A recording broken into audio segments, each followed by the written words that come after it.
Albert Einstein once said, everybody's a genius, but if you judge a fish by its ability to climb a tree, it will live its whole life believing that it is stupid.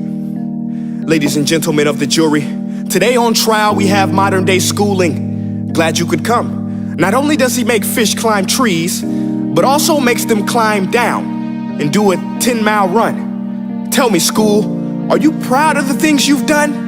Turning millions of people into robots, do you find that fun? Do you realize how many kids relate to that fish? Swimming upstream in class, never finding their gifts, thinking they are stupid, believing they are useless? Well, the time has come, no more excuses. I call school to the stand and accuse him of killing creativity, individuality, and being intellectually abusive. He's an ancient institution that has outlived his usage. So, Your Honor, this concludes my opening statement, and if I may present the evidence of my case, I will prove it. Proceed. Exhibit A. Here's a modern day phone. Recognize it? Here's a phone from 150 years ago. Big difference, right? Stay with me. Here's a car from today, and here's a car from 150 years ago. Big difference, right? Well, get this. Here's a classroom of today, and here's a class we used 150 years ago. Now, ain't that a shame? In literally more than a century, nothing has changed. Yet you claim to prepare students for the future? But with evidence like that, I must ask, do you prepare students for the future or the past? I did a background check on you and let the record show that you were made to train people to work in factories, which explains why you put students in straight rows, nice and neat, tell them sit still, raise your hand if you want to speak, give them a short break to eat, and for 8 hours a day, tell them what to think. Oh, and make them compete to get an A letter which determines product quality, hence grade A of meat. I get it. Back then, times were different. We all have a past. I myself am no Gandhi. But today, we don't need to make robot zombies. The world has progressed, and now we need people who think creatively, innovatively, critically, independently, with the ability to connect. See, every scientist will tell you that no two brains are the same, and every parent with 2 or more children will confirm that claim. So please explain why you treat students like cookie cutter frames or snapback hats, giving them this one-size-fits-all crap. Watch your language. Sorry, Your Honor, but if a doctor prescribed the exact same medicine to all of his patients, the results will be tragic. So many people would get sick, yet when it comes to school, this is exactly what happens. This educational malpractice, where one teacher stands in front of 20 kids, each one having different strengths, different needs, different gifts, different dreams, and you teach the same thing the same way? That's horrific.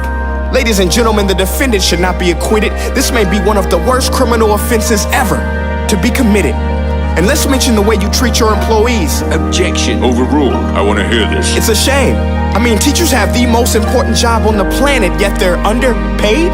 No wonder so many students are short-changed. Let's be honest, teachers should earn just as much as doctors, because a doctor can do heart surgery and save the life of a kid, but a great teacher can reach the heart of that kid and allow him to truly live.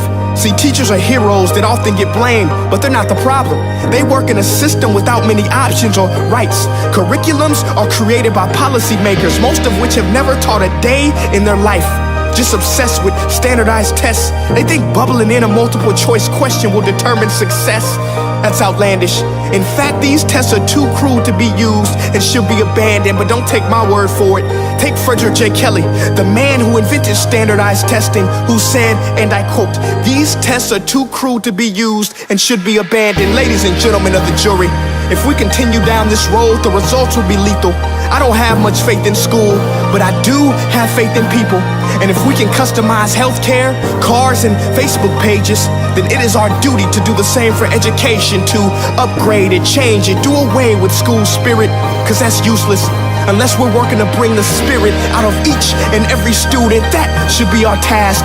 No more Common Core. Instead, let's reach the core of every heart in every class. Sure, math is important, but no more than art or dance. Let's give every gift an equal chance. I know this sounds like a dream, but countries like Finland are doing impressive things.